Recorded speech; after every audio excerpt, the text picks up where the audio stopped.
Unfortunately, we could not get the win last night, but like I said in yesterday's opening, still in first place and got a lot to build off of going on with the rest of the season. So let's dive deeper into this loss and see if we can salvage something out of it.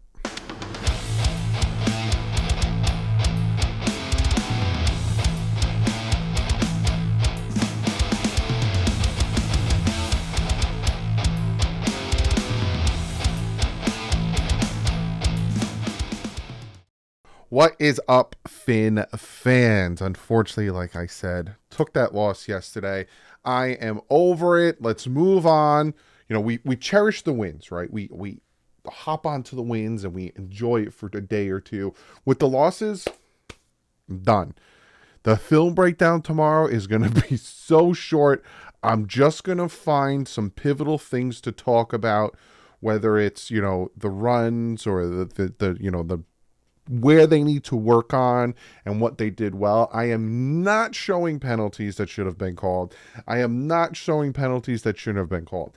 That is a waste of time. We know that the refs were hot garbage. Other teams know that the refs were hot garbage.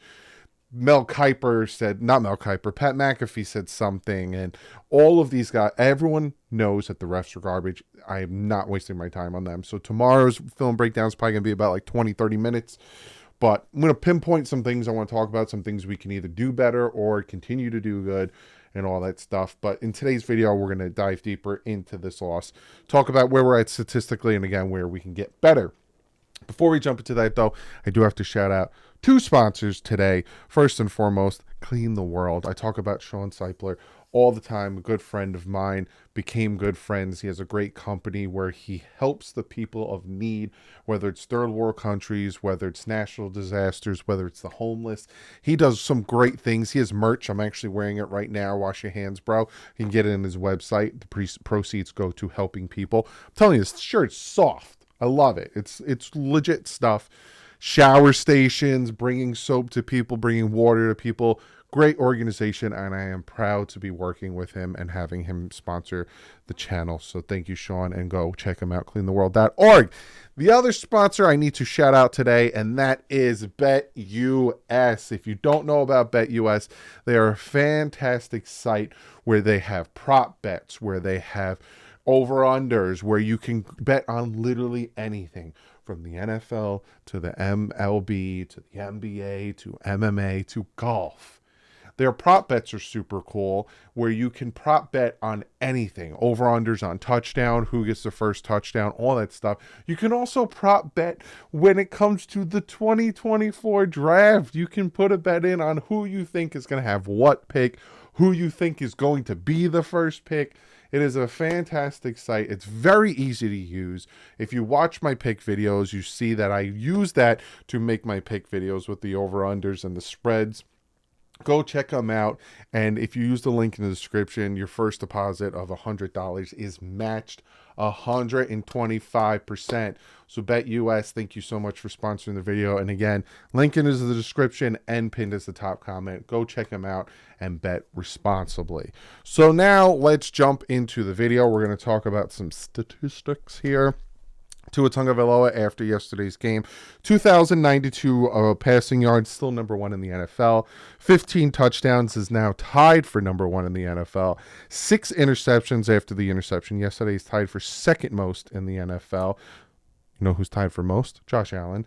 110.4 passer rating is second in the NFL, and a 71.2 completion percentage is number one in the NFL. When it comes to the run game, 474 yards from Raheem Mostert is number 5. 9 touchdowns is number 1. Devon Achane, 460 rushing yards, number 6. So we have the 5th and 6th rushing guys. Not 5 touchdowns, is tied for 4th in the NFL. When it comes to receiving, Tyreek Hill, 902 yards, is still number 1. He is 82 yards away from having 1,000 yards on the season, and we are going into week 8. That is crazy. 7 touchdowns is number 1 in the NFL. Something I think is pretty cool, guys. We have 3 defensive players tied for 8th in the NFL in sacks. Bradley Chubb, Seiler, and AVG, aka Thor, all have 4 sacks, which is tied for 8th in the NFL. Christian Wilkins right behind them with 3.5 sacks. So those are our sack leaders. Now, if you go on NextGen, if you go on NFL.com and you go to NextGen Stats, they have some really cool stuff here where you can kind of get an idea more deeper into the game. So, like, you got leaders here. Longest completion air distance. Tua has a 46.6 yards. Jalen Hurts, 49.3. Fastest ball carrier, obviously Tyreek Hill. He hit 20.5 miles per hour, whereas DeAndre Swift hit 18.4. It's just, the speed is ridiculous. Fastest sack, Jalen Phillips, 4.4 seconds to get to the quarterback. Josh Sweat, 3.6 seconds. That was probably the one where Kendall Lamb kind of let that one go right by him. Then you see here the passing chart. Jalen Hurts kind of focused more on the outsides, right? 7 of 10 on the outside mid, 5 for 5 to his left. He threw 3 deep passes, 2 of them completed. But you can see here he focused really on the outside. Tua kind of spread it all over the field. They go, he can't throw to the outside, yet he has a 1 for 1, 4 for 7, 4 for 5 to the outside numbers, a 1 for 1, 27-yard touchdown to the outside of the numbers, but he can't throw to the outside. He only focuses on the middle when he threw 4 passes over the middle of the field. Well, you got the 3 here, so let's say 5 behind the line of scrimmage. Tua spread it around. Again, this interception, I wish it didn't happen. We'll look at the film and see, what he could have done differently in this aspect.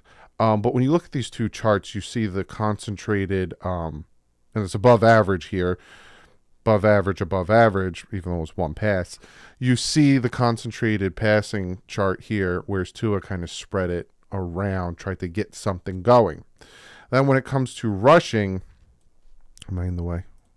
Let me minimize myself a little bit more. I think I might be in the way. There we go. You look at rushing here, and 4 attempts, 26 yards, 4 attempts, 21 yards, wide right and wide left. We had a very hard time running it up the middle. They have a good defensive front, the Philadelphia Eagles. I had a feeling that this was going to happen. And DeAndre Swift was really taking the left side. Not much on the inside left. Inside right kind of got a little bit, and that wide right, it was more for him to the left side, whereas for Mostert, it was to the outsides. Couldn't get anything going. Over the middle, then you got your receiving. League average is 2.94 yards. Average separation. So Tyreek was getting separation like crazy, 3.86 yards. Berrios under the league average. Jalen Waddle just above the league average. Cedric Wilson, not much. Then you look at the Eagles. Goddard was getting ridiculous separation. Had a lot to do with who was covering him. Outside of that, all the other guys weren't getting much separation. Just we had a hard time bringing them down with tackling. And then finally, we're looking at the pass rush. League average is 4.56 yards. All of our guys, except for Sealer, were underneath, especially Phillips at 402. He was faster than Hassan Riddick. Their guys, actually, like Cox and Sweat, were above the league average. Davis and Riddick were below. Davis just a little bit. But our guys were kind of getting there quick. So it made me happy, and it was a good positive sign there. So overall, looking at the game after kind of digesting it, taking a step back and taking a breath, we lost by 14, right? We lost by 2 possessions. And there were some things like the hold from Lester Cotton. Got to do better there. Yeah, I know Isaiah Wynn goes down, but Lester Cotton, you got to do better there. That's 7 points. You know what I'm saying? There's the drop from Tyreek Hill to kind of kick the ball into the end zone. That's another 7. It was a close game for most of the game. We were in there by score, and then the wheels fell off in the 4th quarter. And I'm looking back at the game, I'm not as upset because the Dolphins were in there. We were fighting with them. We were down by 7, and then, down. They get a score, then we bring it back, and our defense made a stop. Drive by drive, right? They kick the field goal, we punt. They fumble, we kick a field goal. 3-3 end of the 1st quarter. 2nd quarter, they score a touchdown, we punt, they score a touchdown, and we score a touchdown. So now we're only down by 7 going into the half. Then unfortunately, punt, turnover on downs, then we score a touchdown on the Was this one on interception? Yes, by Jerome Baker. Now we're tied. So we're tied at the right at the end of the third quarter, and then unfortunately Jalen Hurts gets the touchdown pass to AJ Brown. Going into the fourth quarter, we are down 24-17, and that is kind of where everything fell apart. We each had two possessions in the fourth quarter. Tua with the interception that kind of sucked in the moment because we threw it on. I think the interception happened on their 24. Like you can't be making those decisions there. And then of course they get the touchdown.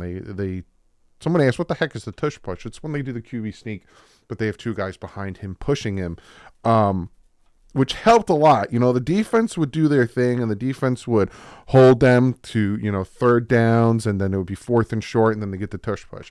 Third downs, fourth and short, they would do the QB sneak, and it was just constant, da-da-da-da-da, and it was just absolute killer. But when you take a step back and look at this game, the Dolphins fought hard in this game, right? Like I said, going into the fourth quarter, you're down by 7. You look at the final score, 31-17, and you think, oh, they got the brakes beat off them and blah, blah, blah, this, and that. Down by 7 going into the fourth quarter. It was a game. 24-17 going into the fourth quarter. We had the ball on their 24. And it was the same situation. I think it was the Bills game where Tua threw an interception. And I'm like, you can't force those throws in those situations, especially when it was like, he just threw it up for Raheem Mostert. If it was Chase Claypool, fine. I'm fine with that. You got this tall wide receiver, possibly can jump up for it. You might get a PI call. Do it. But it's Raheem Mostert. It's your running back on a wheel route. Like, what are you doing? He wasn't even on a wheel route. He was in the slot. Can't be doing that because then they get a touchdown, then you're down by 2 scores. And then your whole game plan goes out the window. So, again, going into the fourth quarter down by 7, you wouldn't think that the team was like that. Like I said, the defense, you gave up some penalty. They gave up some plays here and there. The refs are the refs. I'm not talking about it again. Obviously, they'd hurt and made some drives sway a certain way. But the defense kept us in this game. Gave us 7 points, But this is something to learn off of. This is something to build off of. We're 5-2. Unfortunately, we lost, but it was to an NFC team. We are now facing back-to-back AFC teams. We're facing the Patriots and the Chiefs. Pull yourself together. Get yourself right. Beat these next 2 teams. Go into the bye week 7-2. And you might have the possibility of having that number 1 seed. Now, that's a dream. That's a pipe dream. I'm not talking about playoffs. I'm not talking about anything, one game at a time. But this is the mindset they should have, the Dolphins. The bye week's right there. After that bye week, you get Armstead back. You get Achane back. You get Ramsey back. You get who else? There's some other play. Nick Needham possibly back. You get healthy after the bye on a perfect stretch where you have to go and you're home for the Raiders. You're at the Jets. You're at Washington, right? Win 2 of those 3. Then you're home for 4 of the next 5 games, and the Dolphins play completely different at home. You're home for 4 of the next 5. Tennessee, Jets, Cowboys, Bills at home. Week 17, you're in Baltimore. Get it right. Win these next 2 games. Go into the bye 7-2. Get yourself right. Get yourself healthy. Have our guys come back and go on a tear. It's not out of the realm of possibility. Again, you look at the final score of the Eagles game, 31-17, and you think, wow, they got the brakes beat off of them. But when you actually watch the game and you actually look at it, being down 24-17 in the fourth quarter, unfortunately, dumb interception cost us from tying it. Take the positives, take the negatives. Make the negatives better, take the positives, build off of them. Go out there, win the games. That's all you can do at this point. There's no point in crying over spilt milk. Time to move on. Time for the New England Patriots to come to Miami. 1 o'clock. Let's beat that team. Let's go to 6-2, and let's head to Germany 9:30 in the morning. I gotta wake up. Love you guys. Take a breath. Season's not over. We're still number 1 in the AFC East. And let's go Miami. But like usual, stay classy. I'll see you tomorrow if it ends up.